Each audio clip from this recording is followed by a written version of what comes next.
doing well. How are you? Good.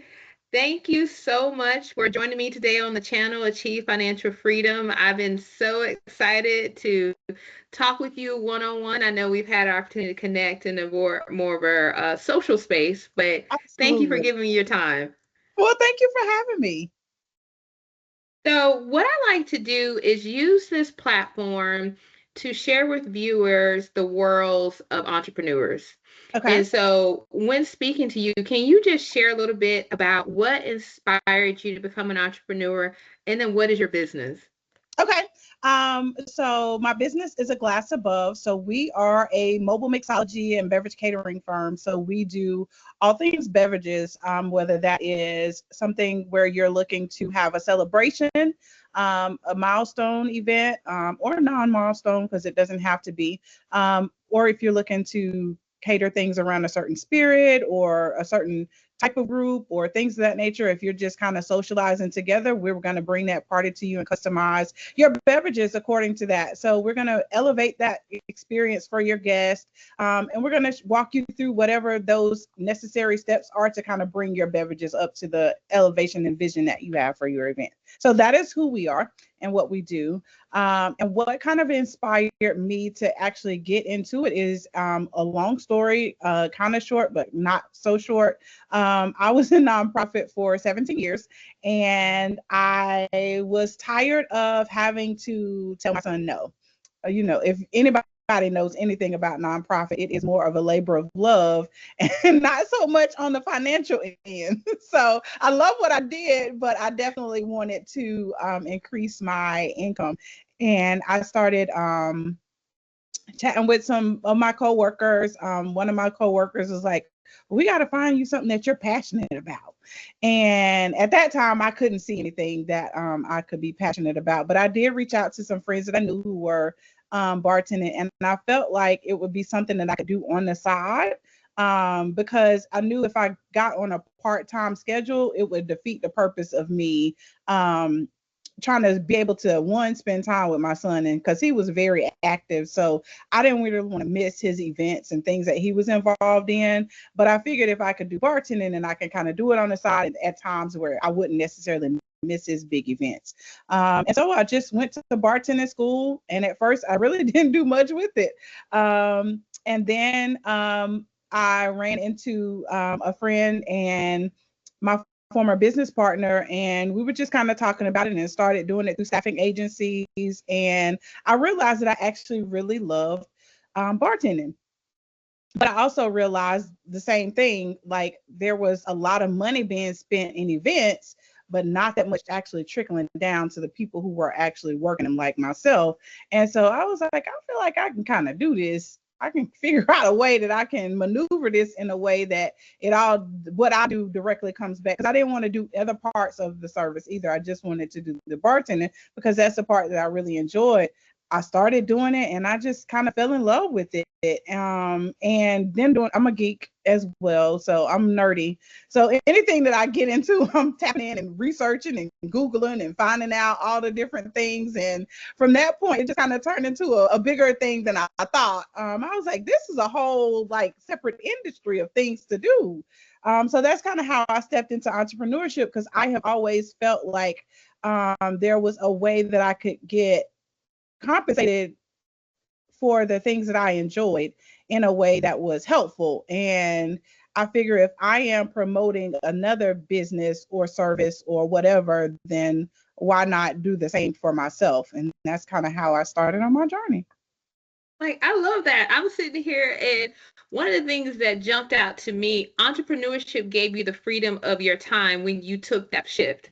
It seems like you were needing, and I feel like a lot of us feel the pull between the obligations of having to work your 9 to 5, but then you've Mhm. got your family life and you got all the things that's causing or for your attention. But you're like, Yeah, wait a minute, the 9 to 5 is not really paying me what I need, and I don't have flexibility. I don't have the flexibility, so something got to give. Like the math is not mathing, right? It is not. And for me, as a single parent, I just knew that I didn't want to like limit him because he's a good kid, you know. So, and then I'm a good person too. I want to do things myself. So I didn't want to keep limiting myself. I wanted to increase my income potential. So doing it part-time was certainly a help. And then as I transitioned into it full-time, the same thing still applies. I still want to be compensated properly for my time and talents, and I'm still going to give you the best of me. So that is part of kind of being an entrepreneur, as well as kind of recognizing that I am offering something, and for that people are compensating me for that. So I love that. So you talked about when you started out, you were hmm working for an agency. So right. lead us to pulling back from the agency, and how did you land your first customer? Because I think that that is always the hardest part of Yeah. your entrepreneur journey, of like when you're really out there on your own hunting or trying to have people come into your funnel. So how did you make that pivot? So this was 10 years ago. I will Okay. preface it with that. But what I ended up starting to do was there was this website where people could just book gigs. So there were musicians on there, there were balloon artists, magicians, like all kinds of different gigs that you could put your information out and people could reach out to you.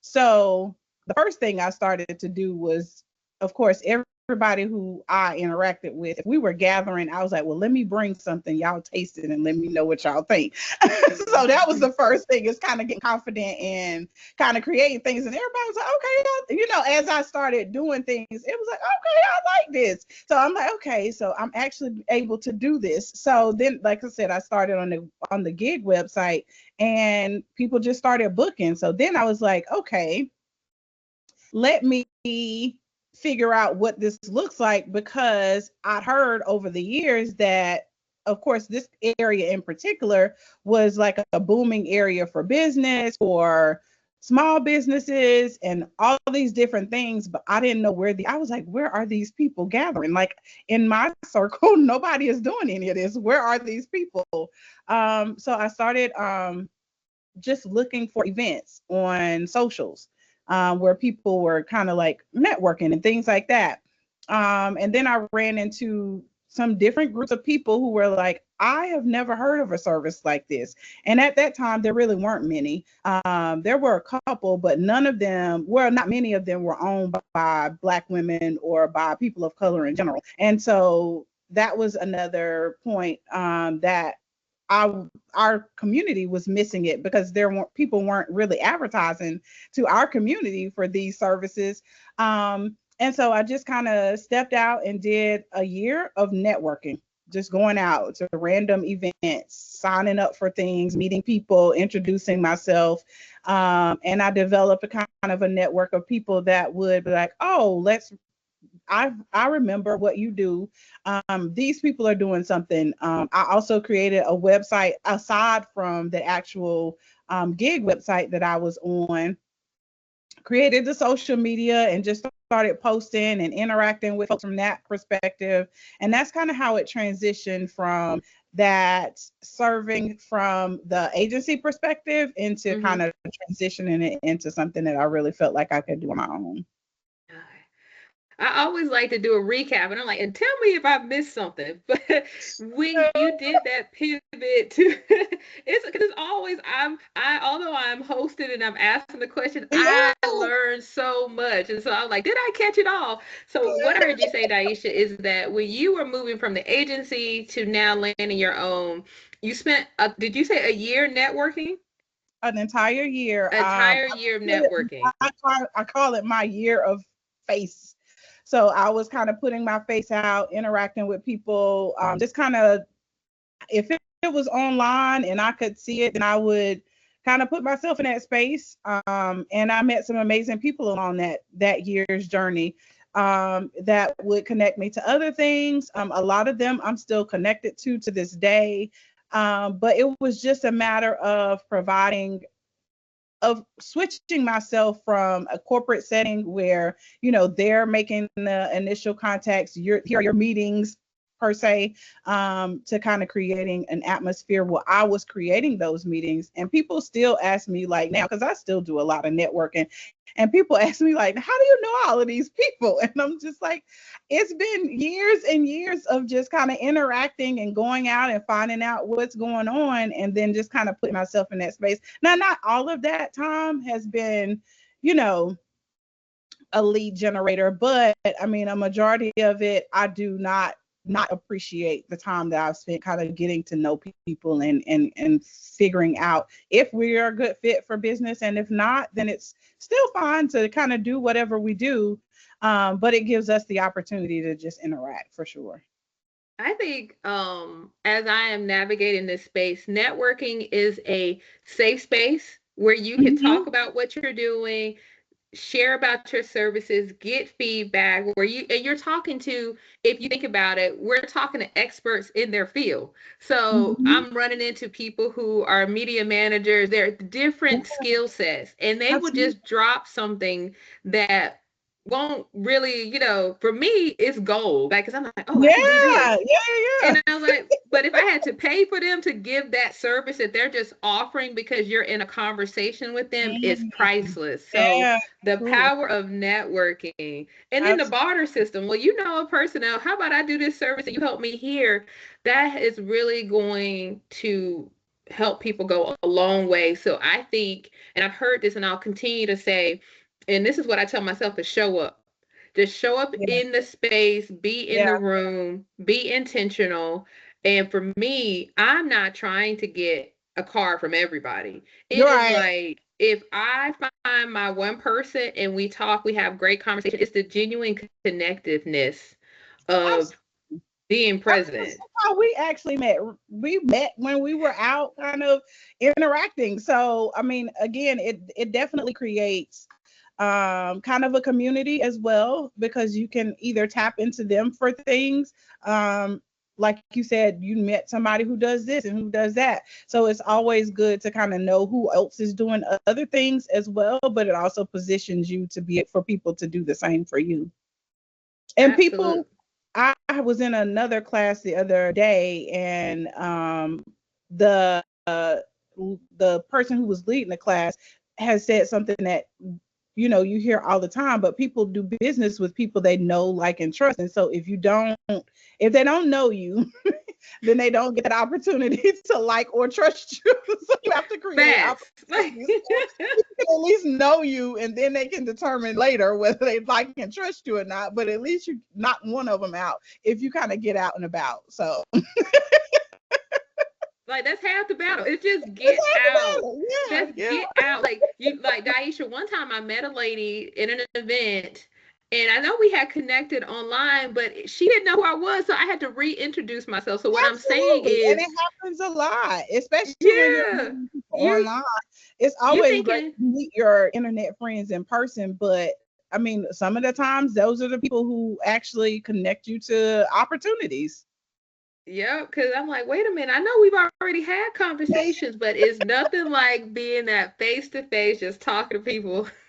Yeah, yeah. And then again, it's not, I have also scaled it back a little bit too, because I was at everything. And sometimes that's not helpful either. So you just have to figure out your balance and what works for you. Because for me, it's also been valuable in learning business and like other opportunities to help me along the way that are not necessarily monetary, but there are programs and events and things of that nature that kind of are centered around being a better business person, that I've gained also from kind of networking as well. Those are all great points. So, when you think about as you transition to kind of gaining your own clientele, Mhm. what strategies on the flip side helped you grow? So now you've got your first client, but what helped you scale your clients? I think what has helped me along the way is that personable factor, and delivering a service well. So, kind of learning from the client what their vision is and offering things that kind of match that. I also realize that everybody is not my client. too. And I had gotten hung up on it for a little bit, but I'm a little better now.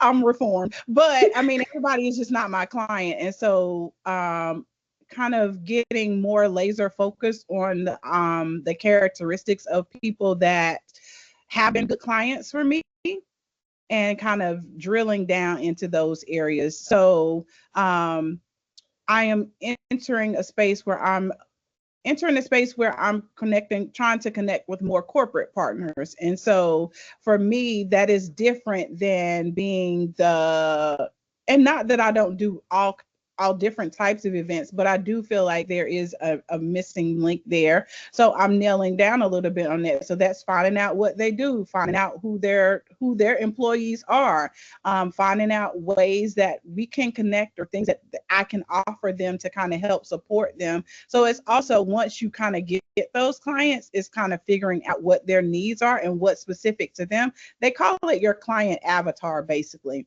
So you just have to nail down a little bit more into what that client is that you do like, so that you can kind of replicate that particular client. And that's my experience. And that's the beautiful part of, you can talk to so many people, but everybody has a different approach and a Yeah. different way that they scale. So I'll Yeah. tell you, asking the same questions, but I get a different answer. Like, Yeah, for me, it is definitely connecting with people on a different level and being, personable. And I've been in customer service all my life in some way or another. This is just a different form of that. I was telling somebody on another call or in conversation that I had that I have a social work degree. I'm a degreed social worker, but I said I still do social work. It's just in a different setting. I'm still doing those same human behavior type of conversations. So it's all of those things still combined, still working with me today.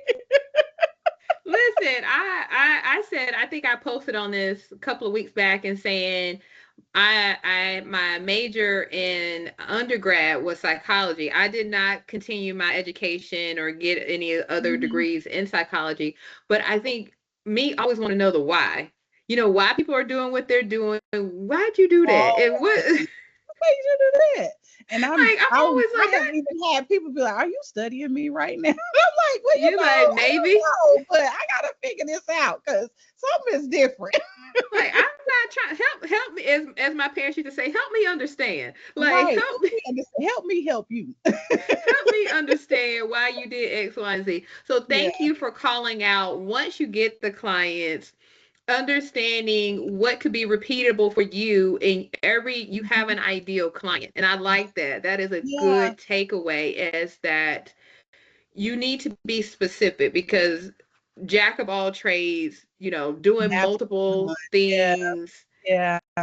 or I can serve everybody, you're going to miss those people. Where if you were just And being I just got that intentional. reminder last week. Like I said, people do business with people they know, like, and trust, and dialing down and Mm. growing the behaviors of the clients that you really want to work with. So that's kind of what I'm doing now, is kind of looking through clients that I have truly enjoyed working with, and figuring out what those things about them are unique and what made that experience go well.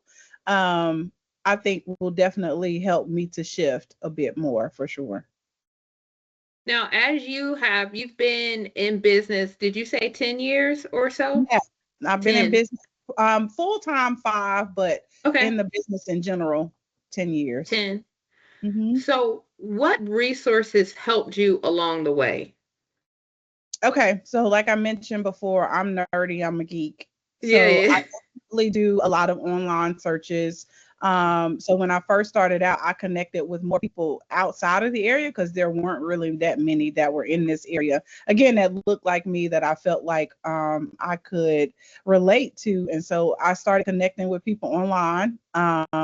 And I got into some groups online with other bartenders across the country and things like that. I'm a part of a guild of bartenders, so that is more so like a union for bartenders, for lack of a better term.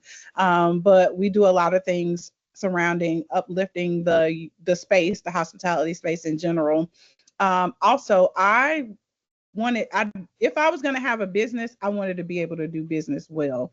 And so I got into a lot of business incubators coming in, because that part I could do the introductions and I could do some of the other pieces, but kind of learning how to functionally run a business and do that in a way that was intentional, and that didn't leave so many loopholes. So I did Launch Raleigh. I did Leadership Raleigh. And each of those programs kind of led me into something else, that was an incubator. And so at that point, I was kind of getting myself acclimated into being a business person, and kind of what it took to run a business successfully. And I invested in a lot of those things. I went to conferences and things like that. So again, I could empower myself with a little bit of knowledge, enough to make me dangerous. As my dad used to say, you just need to know enough to make you dangerous. So I did a lot of that kind of thing, to kind of help me to transition into longevity, because again, when it's very different when people are providing you with the customer, and I did a lot of customer acquisition with my previous position. So it was just looking at it from a different lens and using those same skills, because I didn't even think how they would relate until later, that there were definitely speaking to people and eye contact and conducting meetings and entertaining in that way, was all essential to kind of who I can be as a business owner today. So I want to kind of pull out of what you said, the power of pouring back into yourself. Mm-hmm. And then, which I am learning, is tax Yeah, write-off. That is a yeah, tax deduction. So absolutely. don't be afraid, my entrepreneurs, that I can't spend this money. Development, personal development is a tax write-off. It So is. And then also there are some resources that don't cost. So look for those as well. But yeah, mhm. don't be afraid to invest in yourself. There are conferences that I've attended. There are skill sets that I needed, that I felt like I needed to be in the room to get. And so I'm not afraid. Everybody laughs. All of my friends laugh and say, "What class are you in now?" But I will sign up for a class. If I feel like I want to learn something new, I definitely will sign up. I'm So like, okay, let me raise my hand. If you think something, listen, like, let me Rhonda may raise need to my hand know this. and ask for clarification, because I don't know. So and something else I learned is you don't know what you don't know. So you get into these cohorts and things like that, and you are exposed to a totally different perspective or a different way of doing things, a different mindset, and you're surrounded. Oftentimes it builds community, because if you're together for a certain period of time, then you kind of build an affinity for each other and stay connected through that as well. I love, yeah, the power of your building your community, building your tribe, and Yeah, having just the resources. Because I had something personal. I was like, well, I need somebody. And just because I was in a class, a lady was in my cohort, she said, I can't help you, but I know someone who can. absolutely. And that Community was is just, all we have. you said what? Community is all we have. Yeah, Yes. I didn't even, and I didn't even Google the person because I'm like, well, she vetted for the person, so I'm calling her. I'm booking an appointment. I'm getting on her calendar, and I've been so happy. I've been yes, so happy. absolutely. Every Like, time. yes. So I want to ask you one final question. Can you share with the viewers what advice would you give for someone who is thinking about taking a leap into entrepreneurship, but they're afraid? What would you tell them? Do it scared. I'm scared every day. I have one mentor. Well, I've had several mentors to say it, but um, now I will say this. I will preface it with this: entrepreneurship is not for everybody, and because it is very different than corporate.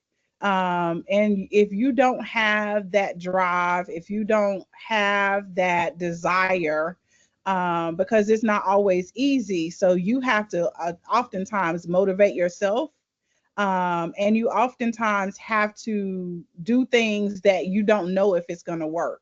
So if you are a person who is that does not have that internal fire, I would say transition into it slowly, like do something on the side first, and then transition to full-time entrepreneurship.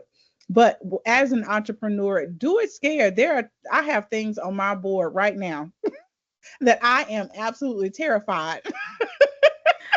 But I am marking them off. I'm taking small chunks. I was listening to I know Jill Scott had a podcast, and one of the things that they used to say on her podcast all the time was, "How do you eat an elephant? One bite at a time." So you do things in small chunks and small doses to get to the point where you feel more confident in it. So you pull those pieces out. Again, it's not just jumping into dead cold water, but it is easing yourself up to the edge of the pool, putting your feet in, and then getting ready to jump in. So for me, I feel like it is a process of doing it scared, but also doing it in a way that gives you comfort. Because not you're doing something that's different. You're doing something that you're at some point you have a passion about it, and you see it in a way that is different from what you've done in the past. So you just have to get yourself comfortable with that and get the resources, tap into resources to support you, build community. Um, Community has definitely been a big, big, big thing for me. So build community, and then just do it in small doses. Thank you. So, Welcome. Diesha, how can the viewers keep in touch with you? Absolutely. So our website is aglassabove.com. Definitely go there. You can sign up on our website for our newsletter. So you can hear from us and see what we're doing and book us and all the things. You can also see us on Instagram at a glass above underscore. We are there. We are on LinkedIn as well. Diesha Banner. I'm Diesha Banner on LinkedIn. We're a glass above LLC on Facebook, and we're on Threads as well, not as active there, but I'm getting a little bit more active over there. And then we're on TikTok as well at Lovely Lady Di on TikTok. Well, thank you for your time. This has been awesome. I know I will be For seeing having you me. around. Absolutely. Thank you for having me. You're welcome. Have a good one. You too.